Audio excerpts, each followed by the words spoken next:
परिवार, माँ और बंटवारा। रहमपुर नाम का एक गांव था। उस गांव में एक परिवार रहता था। वह परिवार बहुत ही सुखी परिवार था। उस परिवार में 3 भाई और एक बहन थी। उनके माँ बाप उन चारों से बेहद प्यार करते थे। माँ ने चारों बच्चों पर अच्छे संस्कार किए थे, लेकिन माँ बाप छोटे वाले बेटे से थोड़ा परेशान थे, क्योंकि उसका पढ़ाई में ध्यान नहीं था। ध्यान न देने के कारण वह पढ़ाई में कमज़ोर रह गया। बड़ा बेटा पढ़ लिख कर वकील बन गया और बीच वाला बेटा भी पढ़ लिख कर प्रोफेसर बन गया था। मगर छोटा वाला बेटा बिल्कुल गंवार और आवारा किस्म का था। कुछ समय बाद उनके दोनों बेटे वकील और प्रोफेसर ने शादी कर ली।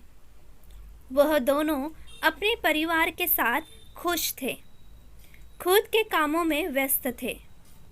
कुछ महीनों के बाद इनकी बेटी का भी एक अच्छे घराने में विवाह हो गया, मगर छोटा वाला बेटा अभी भी कुंवारा ही था। उसके पास अच्छी नौकरी नहीं थी। वह कहीं पर भी छोटा मोटा सा काम करता था। इस वजह से उसको शादी के लिए कोई भी लड़की नहीं मिल रही थी। उसके माँ बाप उससे बहुत परेशान हो चुके थे। अब जब भी उसकी बहन अपने मायके आती तो वह अपने वकील और प्रोफेसर दोनों भाइयों से मिलती थी, मगर छोटे वाले भाई से बहुत कम मिलती थी, क्योंकि वह उसे ज़्यादा पैसे नहीं दे पाता था। लेकिन फिर भी वह अपनी बहन से बहुत अधिक प्यार करता था। कुछ समय बाद उनके पिताजी की मृत्यु हो गई। उनकी माँ ने सोचा कि अभी बच्चे बंटवारा मांगेंगे। उसे अपने छोटे बेटे की चिंता हो रही थी। कहीं अब किसी के मुँह से बंटवारे की बात निकले, इसलिए अपने ही गांव में एक सीधी सादी लड़की से छोटे बेटे की शादी करवा दी। शादी होते ही न जाने क्या हुआ, छोटे बच्चे में बहुत से बदलाव हो गए। वह बहुत आलसी था। शादी होते ही उसमें बदलाव हो गया और आलसी बेटा मन लगाकर काम करने लगा और पहले से कहीं ज़्यादा मेहनत भी करने लगा। अब कोई भी पुराना दोस्त उसको मटर गश्ती के लिए बुलाने आता तो वह मना कर देता। एक दिन उसके वकील और प्रोफेसर भाई ने सोचा कि यह तो गंवार और अनपढ़ है, हम इससे कहीं ज़्यादा पैसे कमा लेते हैं, इसलिए अब हमें बंटवारा कर लेना चाहिए। माँ के लाख मना करने के बाद भी दोनों बेटों ने बंटवारे की तारीख तय कर दी और उन्होंने अपनी बहन को भी बुला लिया। माँ की बात उन्होंने नहीं सुनी। तभी उनका गंवार भाई कहता है कि तुम लोग बंटवारा कर लो, मुझे जो बचे वो दे देना या ना देना, मैं शाम को आकर अंगूठा लगा दूंगा। तभी उसकी बहन कहती है, अरे बेवकूफ़, तू तो हमेशा बेवकूफ़ ही रहेगा। ज़मीन का हिस्सा तो आमने सामने बैठकर होता है। और उसकी माँ भी उसे काम पर जाने से रोकती है, लेकिन छोटा बेटा किसी की भी सुनता नहीं है। उसी वक्त वहाँ पे वकील भी आ जाता है और वकील कहता है कि आपका सारा हिस्सा मिलाकर 10 बीघा ज़मीन और एक मकान है। अब यह बताओ किसको कितना हिस्सा देना है, मैं उसी हिसाब से कागज़ बनवा दूंगा।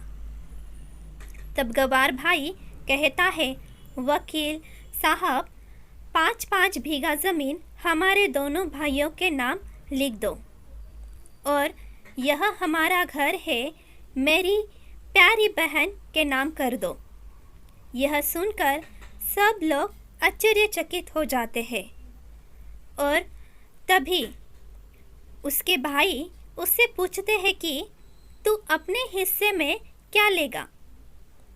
गवार भाई कहता है कि मेरे हिस्से में मेरी प्यारी माँ है। वह अपनी पत्नी की तरफ मुस्कुराते हुए कहता है, क्यों, क्या मैंने गलत कहा? उस गवार और अनपढ़ की पत्नी अपनी सास से लिपट कर कहती है, माँ से बड़ी वसीयत क्या होगी मेरे लिए। उसी वक्त उसका गवार पति भी अपनी माँ से लिपट जाता है। गवार बेटे और बहू के प्यार ने जमीन जायदाद ये बंटवारे एक सन्नाटे में बदल दिया। तभी बहन अपने गवार भाई के गले लगकर लिपट कर रोने लगती है और रोते हुए कहती है कि माफ़ कर दो भैया, मैं आपको सम्मान नहीं दे सकी। तभी उसका भाई कहता है, मेरी प्यारी बहन, इस घर में जितना अधिकार हमारा है उतना ही तुम्हारा भी है। और रही बात बंटवारे की, तो बंटवारा क्यों चाहिए, क्यों बंटवारा करना चाहिए? बंटवारा नहीं करने से जीवन खत्म तो नहीं हो जाएगा? क्यों करते हैं हम बंटवारा? क्या मिलता है बंटवारा करने से? क्या हम एक साथ मिलकर नहीं रह सकते? जैसे हम बचपन में मिलकर खेलते और रहते थे, एक साथ मिलकर रहने को ही तो कहते हैं एक अच्छा परिवार। और उसके परिवार को संभालती है एक माँ। तभी उसके दोनों भाई भी बहुत शर्मिंदा होते हैं और वह बंटवारे के सभी कागज़ फाड़कर फेंक देते हैं। और उस दिन के बाद से उनका पूरा परिवार फिर से खुशी खुशी एक साथ रहने लगता है। दोस्तों, आशा करती हूँ कि यह कहानी आपको अच्छी लगी होगी। कहानी पसंद आए तो कहानी को ज़रूर लाइक कीजिएगा और शेयर भी कीजिएगा। और आप मेरे चैनल पे नए हैं तो चैनल को ज़रूर सब्सक्राइब कीजिएगा, क्योंकि इसी तरह की कहानियाँ आपको इस चैनल पर मिलती रहेंगी। तो चलो फिर से मिलते हैं एक नई कहानी के साथ। तब तक धन्यवाद।